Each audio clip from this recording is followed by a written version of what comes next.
friends. Chris Kelly here. Hey, it's the latter half of the week. Time to talk a little bit about stats. And I'm gonna use a little bit of time this week and just talk about gratitude in the face of adversity. I'll just put it that way. So I'll come back to that in a moment. So let's take a quick dive into stats. New listings, not breaking any records here.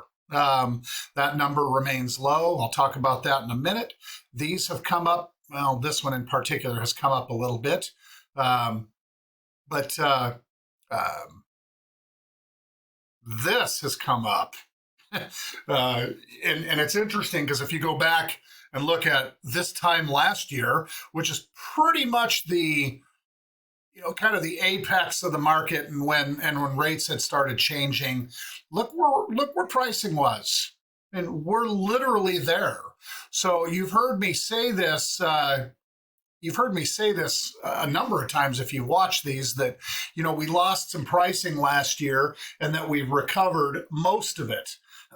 And this week to week data, it's nice to look at it, and I choose to do videos every week, so that's the way we look at it. But even if you look at it month to month, what I had said is we'd lost about 9% and change of value, and it picked up about 6 of it. We've picked up more than 6 of it by now, so that number continues to rise to the point where we've picked up most all of it, and just this time last year versus right now is perfect evidence of that. So pace of the market, it slowed a little. This again, the relationship between these two numbers matters. You look at even this time last year, the median was still fast, but this number was just starting to change a little bit. But even the year before, it was still 5 and 20. So the market was still pretty nutty in July of last year. The pace of the market has not slowed dramatically. You could say, well, it's almost doubled the median days on the market, but it went from super low to pretty darn low. So I guess it's just a way of how you want to spin that, but just on the numbers, not as a percentage or any spin attached. The market's still moving pretty fast in general. There's definitely properties that are not jumping off.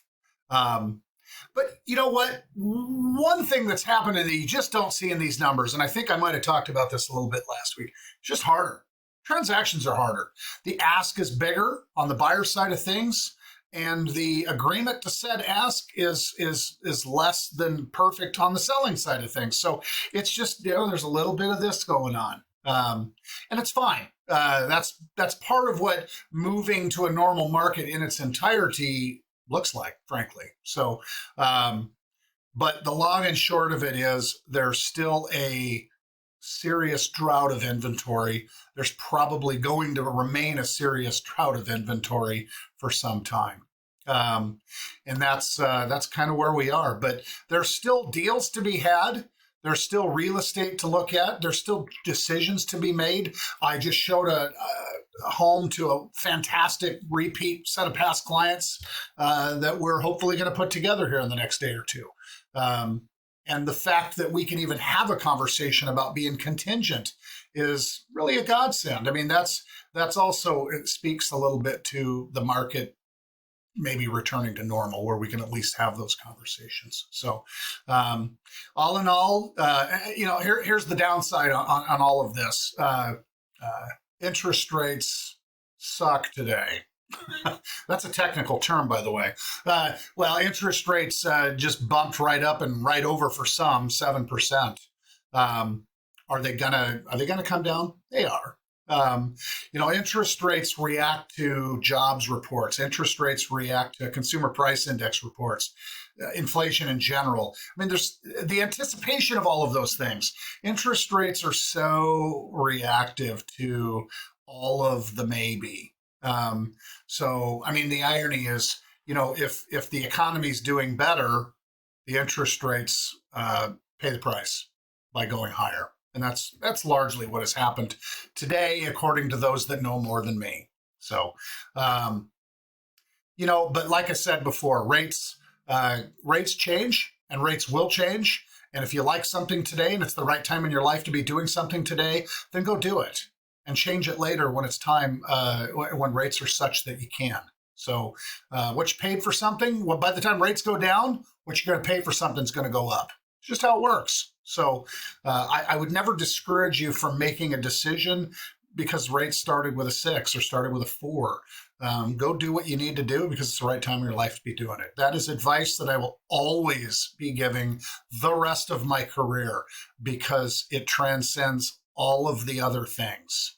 So at least we're buying primary, your residential real estate, the home that you're going to live in is concerned.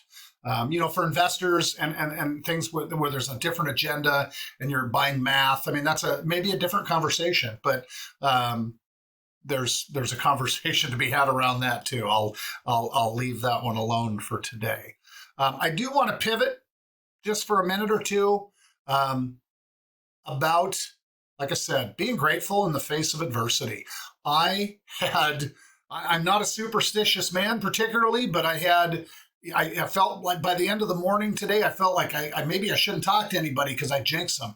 I've had people in my universe, people in my family, people in that I'm close to and that I've been close to, just have had horrible health issues.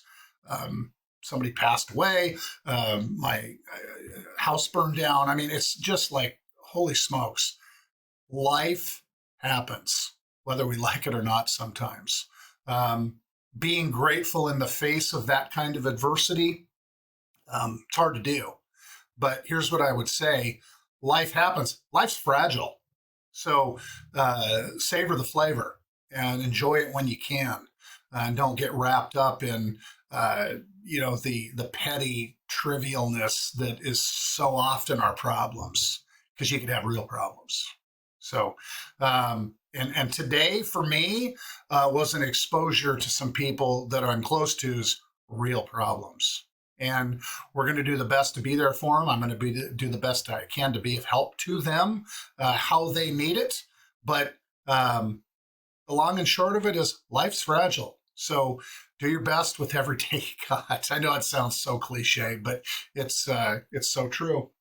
Anyway, I'm going to leave it at that for the day.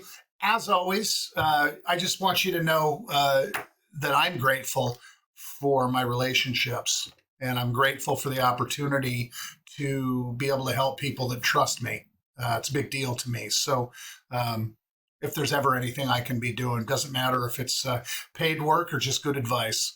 I just want you to know that I'm here for you and yours. So, all right, until the next time.